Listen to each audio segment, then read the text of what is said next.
কাম কৰিব লাগিব কাম কৰিবলৈহে আপোনালোকে তেওঁলোকক ৰজা পাতিছে গতিকে আপোনালোকৰ সমস্যাৰ হকে তেওঁলোকে সমস্যা সমাধান কৰাৰ বাবে আপোনালোকে তেওঁলোকক ৰজা পাতিছে যেহেতু গণতন্ত্ৰত ৰাইজে ৰজা গতিকে আপোনালোকৰো হাতত সেই ক্ষমতা আছে যি দলে বা যিখন চৰকাৰ বা যিখন পৌৰ নিগমে কাম নকৰে সেই পৌৰ নিগমক উফৰাই পেলোৱাৰ যি অধিকাৰ সেয়া কিন্তু সাধাৰণ ৰাইজৰ হাততে আছে এতিয়াও যদি আমি এনেকৈ নিজে সমস্যাবোৰে আহিব বাৰিষা আহিব এনেকুৱা ধৰণৰ কেইদিনমান ভুগিম আকৌ তাৰপিছত ঠিক হ'ব সেই তেনেকুৱা এটা মনোভাৱ যদি লৈ থাকোঁ তেতিয়াহ'লে এইখন চৰকাৰে নিশ্চয়কৈ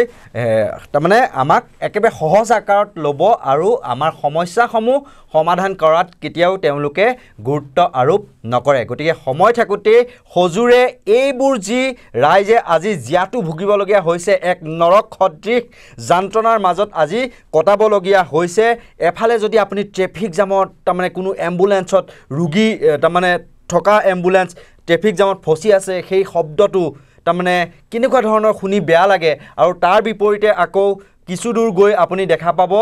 কৃত্ৰিম বানত ডুবি আছে গাড়ীও আগনাভায় গাড়ীৰ সাইলেন্সাৰত তাৰমানে পানী সোমাই পেলাই গাড়ীও ষ্টাৰ্ট বন্ধ হৈ যায় যাৰ ফলত পিছফালৰ গাড়ীও আগবাঢ়িব নোৱাৰে ট্ৰেফিক জামৰ সৃষ্টি হয় মুঠৰ ওপৰত এক নৰক সদৃশ যন্ত্ৰণা লৈ পেলাই এতিয়া জীয়াই আছে মহানগৰবাসী কিন্তু তাৰ পাছতো নিৰ্বিকাৰ পৌৰ নিগমৰ নিৰ্বাচন আহে আৰু বিজেপিকেই বা বিজেপিৰ মিত্ৰজোঁটকেই তেওঁলোকে ভোট দি পেলাই জয়যুক্ত কৰে কিন্তু আমি নকওঁ যে কোন দলক আপোনালোকে ভোট দিব কিন্তু কাম কৰিব লাগিব কাম কৰিবলৈহে আপোনালোকে তেওঁলোকক ৰজা পাতিছে গতিকে আপোনালোকৰ সমস্যাৰ হকে তেওঁলোকে সমস্যা সমাধান কৰাৰ বাবে আপোনালোকে তেওঁলোকক ৰজা পাতিছে যেহেতু গণতন্ত্ৰত ৰাইজে ৰজা গতিকে আপোনালোকৰো হাতত সেই ক্ষমতা আছে যি দলে বা যিখন চৰকাৰ বা যিখন পৌৰ নিগমে কাম নকৰে সেই পৌৰ নিগমক উফৰাই পেলোৱাৰ যি অধিকাৰ সেয়া কিন্তু সাধাৰণ ৰাইজৰ হাততে আছে